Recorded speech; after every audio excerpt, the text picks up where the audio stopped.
नमस्कार। मैं डॉक्टर शैलेंद्र कुमार सिंह, राजकीय महाविद्यालय भतरोज खान, अर्थशास्त्र विभाग। आज का हमारा मुख्य विषय है आर्थिक विचारों के इतिहास के अंतर्गत कार्ल मेंजर या ऑस्ट्रियन समुदाय या मनोविज्ञानवादी संप्रदाय की विवेचना करना।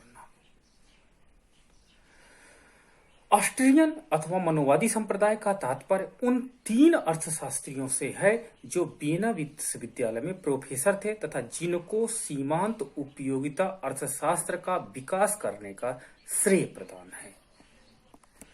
इस संप्रदाय के अंतर्गत 3 अर्थशास्त्रियों का नाम मुख्य रूप से आता है। प्रथम कार्ल मेंजर, दूसरा फ्रेडरिक वॉन वीजर और तीसरा है यूजन बामवर्क। इन तीनों अर्थशास्त्रियों का व्यक्तिगत आर्थिक योगदानों की व्याख्या करने के पूर्व यहाँ पर ऑस्ट्रियन समुदाय की कुछ विशेषताओं का संक्षिप्त हम वर्णन करना चाहेंगे। ऑस्ट्रियन समुदाय ने अर्थशास्त्र के अंतर्गत मूल्य के सिद्धांत को उपयोगिता के विचार पर पुनर्निर्माण कार्य करने का भरसक प्रयास किया, अर्थात किसी वस्तु का मूल्य उस वस्तु की उपयोगिता के आधार पर निर्धारित होती है। ऑस्ट्रियन समुदाय का एक और महत्वपूर्ण कार्य था, उन्होंने लॉ ऑफ सब्स्टिट्यूशन प्रतिस्थानापन्न का नियम भी प्रस्तुत किया, जिसमें इनका एक विशेष योगदान रहा। अब हम ऑस्ट्रियन समुदाय के प्रमुख अर्थशास्त्री, वास्तव में लीडर अर्थशास्त्री जो ऑस्ट्रियन समुदाय को लीड किए, कार्ल मेंजर के विषय में बात करेंगे। कार्ल मेंजर का जन्म 1840 ईस्वी में हुआ था तथा इनका देहांत 1921 ईस्वी में हुआ था। मेंजर का विशेष योगदान वस्तुओं के वर्गीकरण में रहा। मेंजर ने 2 प्रकार की वस्तुएं बताई, प्रथम आर्थिक वस्तुएं, दूसरा अनार्थिक वस्तुएं। आर्थिक वस्तुएं उन वस्तुओं के कहेंगे जिनमें निम्न विशेषताएं होती हैं। प्रथम, इन वस्तुओं की आवश्यकता मानव द्वारा होनी चाहिए। दूसरा, वस्तुओं में ऐसे गुण होने चाहिए कि उनके द्वारा मानव आवश्यकता की पूर्ति हो सके। तीसरा, मनुष्य की को यह ज्ञान होना चाहिए कि वस्तु विशेष में आवश्यकता विशेष की पूर्ति करने का गुण है। और चौथा, वस्तु विशेष पर मनुष्य का पर्याप्त अधिकार अथवा नियंत्रण होना चाहिए जिससे कि आवश्यकता विशेष की पूर्ति संभव हो सके। आगे चलकर के कार्ल मेंजर ने आर्थिक वस्तुओं का भी वर्गीकरण किया। इन्होंने वास्तव में उपभोग की निकटता के आधार पर इसका विभाजन किया। वस्तुएं हमने बताया 2 प्रकार की होती हैं, आर्थिक वस्तुएं, अनार्थिक वस्तुएं। आर्थिक वस्तु उपभोक्ता के निकटता के आधार पर इनकी पुनः श्रेणी विभाजन किया गया। जैसे हमें दूध गाय से प्राप्त होता है तो ये प्रथम उपभोग की वस्तु होगी। दूध के बाद गाय, क्योंकि गाय द्वारा हमें दूध प्राप्त होता है तो गाय हमारी दूसरी श्रेणी की वस्तु होगी। गाय को जो हम चारा या भूसा देते हैं वो तृतीय श्रेणी की वस्तु होगी। और चारा कहां से आता है? खेत, यानी खेत पर हम जो चारा उगाते हैं वो भी इकोनॉमिक एक्टिविटी है, ये चौथी श्रेणी की वस्तु होगी। इस प्रकार उपभोग के आधार पर, वस्तुओं की निकटता के आधार पर वस्तुओं का वर्गीकरण किया है।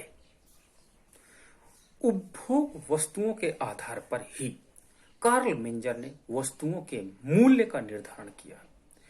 उन्होंने कहा कि प्रथम श्रेणी की वस्तु के आधार पर ही चतुर्थ श्रेणी की वस्तु का मूल्य निर्धारण होगा।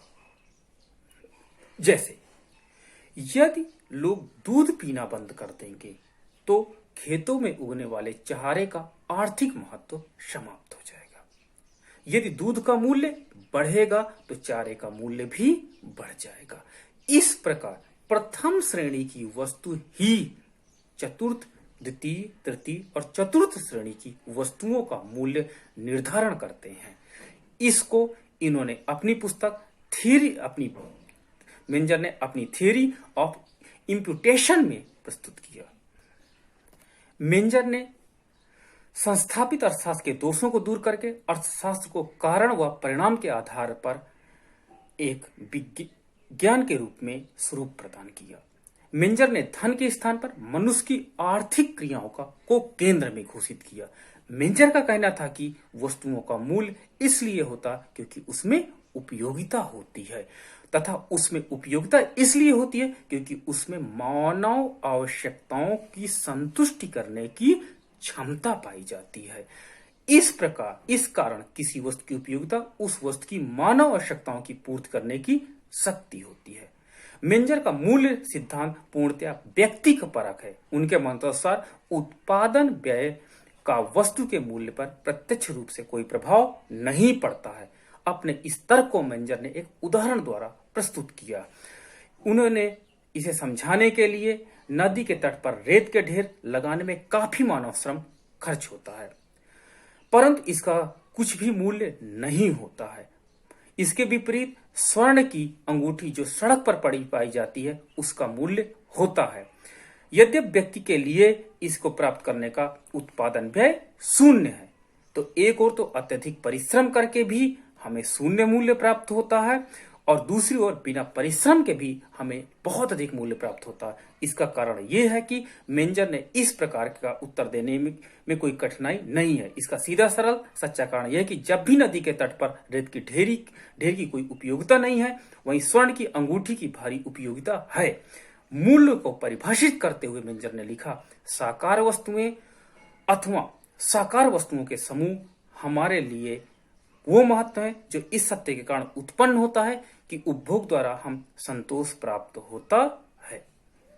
मेंजर ने अपना जो विचार रखा, उन्होंने मेथड्स रीतियों पर भी अपना विचार रखा। इन्होंने रिकॉर्डवादी निगमन प्रणाली को समाप्त करके एकमात्र आगमन प्रणाली को प्रयोग करना प्रारंभ कर दिया। 1883 में प्रकाशित पुस्तक inquiry into the method of social sciences and particularly political economy में मेंजर ने निगमन तथा आगमन रीतियों के लाभों का विस्तृत रूप से व्याख्या की तथा प्रसिद्ध जर्मन अर्थशास्त्री गेस्टेव वान दामोदरन तथा अन्य जर्मन इतिहासवादी अर्थशास्त्रियों की निगमन रीति का विरोध और साथ ही साथ कड़ी आलोचना भी की। मेंजर आगे कहते हैं कि यदि हम किसी भी विषय को वैज्ञानिक तरीके से अध्ययन करते हैं तो उसकी सार्थकता या महत्व बढ़ जाता है। हमें अर्थशास्त्र जैसे विषय को वास्तव में अध्ययन करने के लिए दोनों रीतियों को अपनाना चाहिए ताकि इसकी प्रतिष्ठा बनी रहे। इस प्रकार मेंजर जो अर्थशास्त्र में ऑस्ट्रियन समुदाय से थे, उनका अर्थशास्त्र के क्षेत्र में विशेष योगदान रहा और उनके आर्थिक विचारों का हमने अध्ययन किया। धन्यवाद।